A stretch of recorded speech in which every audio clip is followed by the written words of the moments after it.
આ ટ્રેનિંગનું નામ છે સીપીઆર ટ્રેનિંગ કે કોઈને હાર્ટ એટેક એટલે કે હુમલો, આપણી ભાષામાં કહીએ કે હુમલો આવ્યો હોય તો આપણે એને કઈ રીતના મદદ કરી શકીએ.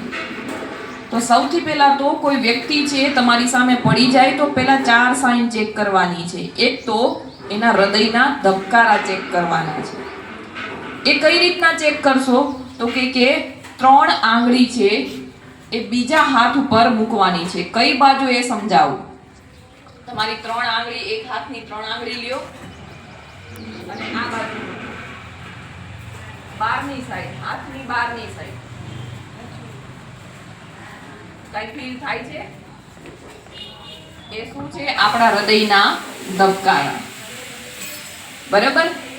અગર એ વ્યક્તિ છે એના હૃદયના ધબકારા તમે ફીલ કરી શકતા નથી ત્યારે આપણે સીપીઆર આપવાનું છે. પછી બીજી સાઇન છે કે 2 આંગળી એ વ્યક્તિના નાક ઉપર રાખવાની. જો એ વ્યક્તિ શ્વાસ લેતું ન હોય તો આંગળીમાં કંઈ ફીલ થશે નહીં, ત્યારે આપણે સીપીઆર આપવાનું છે. ત્રીજી સાઇન છે એ વ્યક્તિ છે એના આંખમાં જોવાનું છે. આપણી જે આંખ હોય ને એમાં બ્લેક કલરનું, જેને મેડિકલ ટર્મમાં આઈબોલ કહેવાય અને ગુજરાતીમાં આપણે આંખનો ડોળો કહીએ છીએ, એની અંદર પણ નાનું એવું એક સર્કલ હોય, નાની એવી એક સર્કલ હોય. જ્યારે હાર્ટ એટેક જેવું આવે ને એટલે એ સર્કલ છે એ નોર્મલ કરતા વધી જાય. એની સાઈઝ અત્યારે બધા એની આપણે આંખમાં જોઈએ તો એની સાઈઝ નાની એવી હોય, પણ જો હાર્ટ એટેક આવે ને ત્યારે એની સાઈઝમાં વધારો થઈ જાય.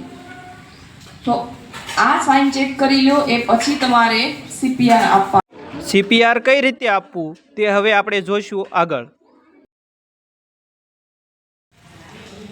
આને કહેવાય ઇન્ટર ફિંગર લોક. યાદ રાખવાનું છે કે કોણીથી હાથ વળવો જોઈએ નહીં. ક્યાંથી? કોણીથી હાથ વાળવાનો નથી. અને છાતીનું જે વચ્ચેનું હાડકું છે ત્યાં આપણે દબાણ આપવાનું છે. કેટલી વાર? 30 વાર. કેટલી વાર? 30 વાર. અને કેટલું દબાણ આપવાનું છે તો કે 1.5 થી 2 ઇંચ જેટલું દબાણ આપવાનું છે. અને દબાણ આપી દો એટલે 2 વાર બ્રીથ એટલે કે શ્વાસ આપવાના છે. તો આ ભાઈ છે એ દબાણ આપે છે, આપણે ગણવાનું છે. બરાબર? રેડી? 1 2 3 4 5 6 7 8 9 10 11 12 13 14 15 16 17 18 19 20 21 22 23 24 25 26 27 28 29 30 વાર દબાણ આપી દો એટલે 2 વાર પછી બ્રીથ આપવાનું છે. બ્રીથ આપવા માટે શું કરશું તો કે જે વ્યક્તિ છે એના દાઢીનો ભાગ ઊંચો કરવાનો છે અને માથાનો ભાગ નીચો કરવાનો છે.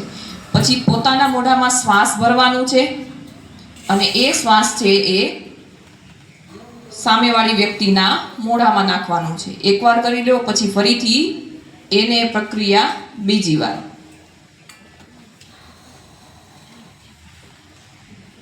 આ રીતના છે એ આપણે આ સાયકલ ઓછામાં ઓછી 3 વાર કરવાની છે. જો એ વ્યક્તિની લાઈફ હશે તો એ રિસ્પોન્સ આપશે, કંઈ ને કંઈક હલનચલન ચાલુ થઈ જશે, આંખ ખોલશે. મિત્રો, જ્યારે કોઈ વ્યક્તિને હાર્ટ એટેક આવે છે ત્યારે એને આપણે કઈ રીતે સીપીઆર આપવું તે એક આપણે અભિનય દ્વારા તે જોશું.